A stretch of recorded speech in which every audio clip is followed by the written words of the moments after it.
અરે મૂર્ખ લોકો, તમે બાબાની વાતોમાં આવીને અંધવિશ્વાસમાં સરી પડો છો અને તમે તમારા પોતાના મા બાપ માટે દવા નથી લાવી શકતા અને મોટા મોટા બાબાઓને દાન કરો છો. તે બાબાઓ બધા છે ને, તે તમારા દાનથી સારી સારી ગાડીઓ, લક્ઝરી ગાડીઓમાં ફરે છે અને તમારી આંખે ઊંધા પાટા બાંધે છે. બાબાઓ બહુ ખતરનાક હોય છે. સારી સારી વાતો કરીને તમને છેતરે છે. તમે છે ને, તમે તમારી જાત પર વિશ્વાસ નથી રાખતા. બાબાઓની વાતો સાંભળીને જેમ કે તમે ઘેરથી નીકળો ને અને બિલ્લી રસ્તામાંથી પસાર થઈ જાય, બિલાડી આ બાજુથી પેલી બાજુ નીકળી જાય ને, રસ્તો કાપી જાય, તો તમે પાછા વળી જતા હોવ છો.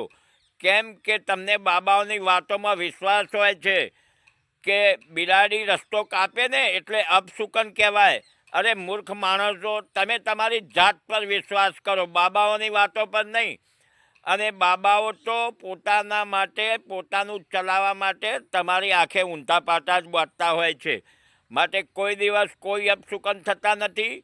અને આવી તો કેટલી બધી અંધવિશ્વાસ તમારા મગજમાં ઘુસાડી દે છે અને તે પોતે પોતાનું કામ કરી લેતા હોય છે. હમણાં તમે જોયું હશે, ગઈકાલે ગણેશ ચતુર્થીના દિવસે વાજતે ગાજતે ડીજેના તાલે ખૂબ નાચતા માટીના બાપાને લાવીને ઘરમાં બેસાડી દીધા. માટીના બાપાને ઘરમાં લાવ્યા અને પોતાના મા અને બાપ જો ચા બનાવવાનું કહે ને તો તેમને તકલીફ પડે છે. અને પેલા માટીના બાપા લાવ્યા છે ને, તેમને મેવા ધરાવે છે. હવે તમે વિચારો દોસ્તો, વાત કરવી કહી રહ્યો છું તમને, પણ બિલકુલ સાચી છે.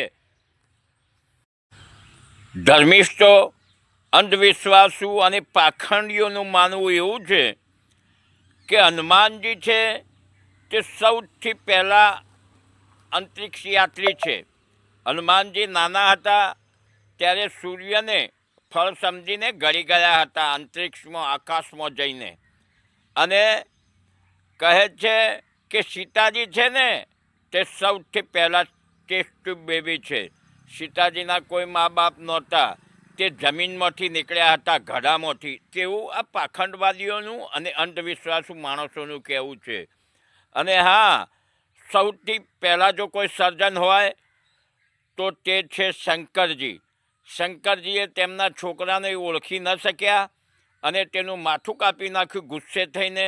અને જ્યારે તેમને ખબર પડી કે આ તો તેમનો પોતાનો જ છોકરો હતો, એટલે તરત જ પોતાના છોકરાનું માથું તો ન બેસાડ્યું, પરંતુ એક હાથીનું માથું તેમને કાપીને તરત જ તેના પર બેસાડી દીધું.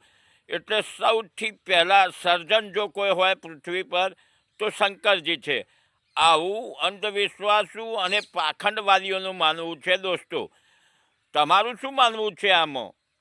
સમાજની અંદર જેટલું શિક્ષણ વધશે અને શિક્ષણનું અજવાળું થશે ને, એટલો જ આ પાખંડવાદ અને અંધવિશ્વાસ દૂર થશે. અને હા, સંબંધો ફક્ત લોહીના જ હોય તેવું નથી હોતું. ખરાબ સમયમાં તમારા મુશ્કેલ પરિસ્થિતિ જ્યારે તમારી હોય ને, અને ત્યારે તમારો હાથ પકડે ને, તેને જ મોટો સંબંધી કહી શકાય. સંબંધો ફક્ત લોહીના હોય તેવું જ નથી હોતું. સગા ફક્ત લોહીના જ તેવું નથી હોતું. સગા તેને પણ કહી શકાય છે કે બહુ જ ખરાબ સમયમાં તમારો હાથ પકડે. તમે બીમાર હોય અને બીમારીમાંથી બહાર નીકળવા માટે તમને જે કડવી ગોળી આપે છે ને, તે તમારે ગળી જવી પડે છે. જિંદગીની અંદર સંબંધોનું પણ એવું જ છે.